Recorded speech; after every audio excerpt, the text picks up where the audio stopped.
এই রান্নাঘরে সবাইকে স্বাগত। আজকে একটা নতুন ধরনের পদ নিয়ে চলে এসেছি। পাশের বাড়ির কাকিমা তার বাগান থেকে কচি কচি ঝিঙে দিয়ে গেছে। ঝিঙেগুলো দেখে আমি আর লোভ সামলাতে পারলাম না।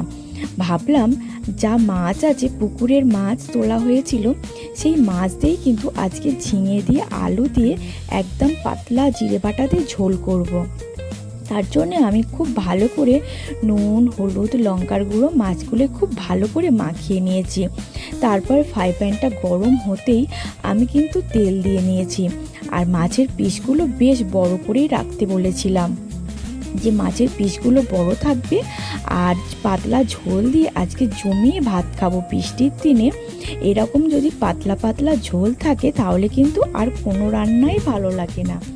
মাছগুলো আমি খুব একটা ডিপ ফ্রাই করব না, হালকা হাতে আমি কিন্তু মাছগুলো ভেজে নেব। পোনা মাছ ধরেছিল আর জাপানি পুঁটি পেয়েছিল। আমি দুরকম মাছই কিন্তু কেটে নিয়ে একদম ভাজা চাপিয়ে দিয়েছি। বললাম যা পাবে সেইগুলো দিয়েই কিন্তু আজকে রান্না করব। আর মাছগুলো দেখো আমার ভাজা হয়ে গেছে। আমি 6 থেকে 7 পিস এরকম মাছ কেটে আলাদা করে রেখেছিলাম ঝিঙে দিয়ে মাছের ঝোল খাবো বলে। আর বাকিগুলো আমি ডিপ ফ্রিজে রেখে দিয়েছি, পরের দিন রান্না করব। মাছগুলো দেখেই কিন্তু আমার গরম গরম ভাতে মাছ ভাজাগুলো খেতে ইচ্ছা করছে, কিন্তু খেলে তো হবে না, রান্না করতে হবে ঝিঙে দিয়ে। চলো, মাছগুলো আমার ভাজা হয়ে গেছে। এবার আমি কড়াইয়ে দেব 5 ফোড়ন দিতে পারো। আমি কিন্তু কালো জিরে দিয়ে রান্নাটা করব। দেখো, ঝিঙেগুলো দেখলেই বুঝতে পারবে একদম ফ্রেশ আর কচি। আর এই ঝিঙেগুলো কিন্তু একটু মিষ্টি মিষ্টি হয়, যেহেতু গাছের টাটকা সবজি, কোনো রকম সার ছাড়াই কিন্তু, ওই জন্য ঝিঙেগুলো অনেক সুস্বাদু খেতে লাগে। এই ঝিঙে দিয়ে মাছের যে কোনো মাছ ঝোল করলে অনেক টেস্টি হয়। আমি কড়াইয়ে কালো জিরে ফোড়ন দিয়ে নিয়েছি আর কাঁচা লঙ্কা দিয়েই রান্নাটা করব। আর অল্প একটু আমি লঙ্কার গুঁড়োও দেব রং হওয়ার জন্য। চলো, আমি কিন্তু ঝিঙেতে এক ফোঁটাও নাড়তে নাড়তে জল দেব না। নুন, হলুদ, লঙ্কার গুঁড়ো দিয়ে নাড়তে নাড়তেই কিন্তু যখন জল ছেড়ে যাবে তারপর আমি জল অ্যাড করব। প্রতিবারের মতনই কিন্তু আমি নুন, হলুদ আর একটু সামান্য গুঁড়ো লঙ্কার গুঁড়ো দিয়ে খুব হালকা হাতে লো ফ্লেমে আমি আস্তে আস্তে নাড়তে থাকবো। নাড়ার ফলে কিন্তু অটোমেটিক ঝিঙে থেকে জল ছেড়ে যাবে। যেহেতু ঝিঙেটা একদম কচি ঝিঙে, তার জন্য আমাকে ঢাকা দিতেও লাগবে না, এমনিই জল ছেড়ে যাবে।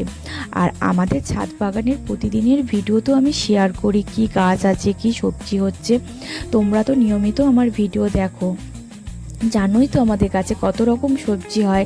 সেই সবজি দিয়েই আমরা রান্না করি। খুব একটা সবজি যে কিনতে হয় সেটাও না, আবার যেগুলো আমাদের কাছে হয় না সেগুলো তো কিনতেই হবে। দেখো, আমার নাড়তে নাড়তেই কিন্তু জল ছেড়ে গেছে। আমি একটু গোলমরিচ দেব আর জিরে বাটা দেব না, আজকে আমি জিরে গুঁড়ো করে রেখেছি মিক্সিতে, সেই জিরে গুঁড়ো দিয়ে আমি রান্নাটা করব।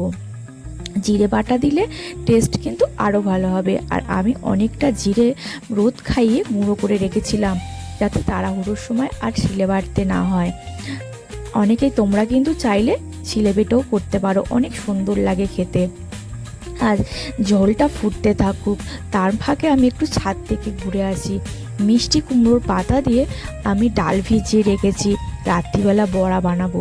তার জন্য ছাদে এলাম, গাছগুলো একটু দেখতে এলাম যে কোন পাতাগুলো তোলা যায়। রাত্রিবেলা বিকালবেলা তুলে সেগুলো বড়া করব। দেখো, এই পাতাটা পুরো ফ্রেশ, কোনো রকম কিছু পোকামাকড় নেই। পাতাগুলো আমি তুলে ভালো করে সুন্দর করে গুছিয়ে রাখলাম। রাত্রিবেলা মসুর ডাল বেটে ভালো করে বড়া বানাবো, গরম ভাতে খেতে খুব ভালো লাগবে। এদিকে দেখো, আমার ঝোলটা ফুটেও গেছে, আলুও সেদ্ধ হয়ে গেছে।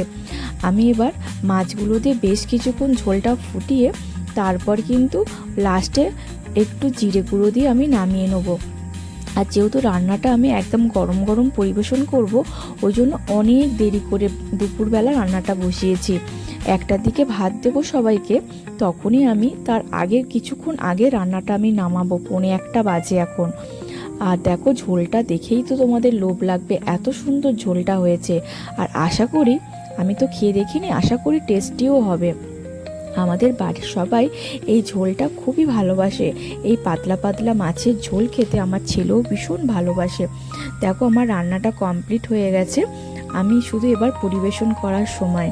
সবাই স্নানে গেছে, স্নান করে এলে আমি সবাইকে পরিবেশন করে দেব। আর তোমরাও আমাকে কমেন্ট করে বলো রান্নাটা কেমন হয়েছে। দেখো রান্নাটা কমপ্লিট হয়ে গেছে। আর নেক্সট ভিডিও কী রান্না করব তোমরা কমেন্টে জানিও, আমি চেষ্টা করব সেই পদ নিয়ে আসার। আজকের মতন টাটা, আবার নেক্সট ভিডিওতে সবার সঙ্গে দেখা।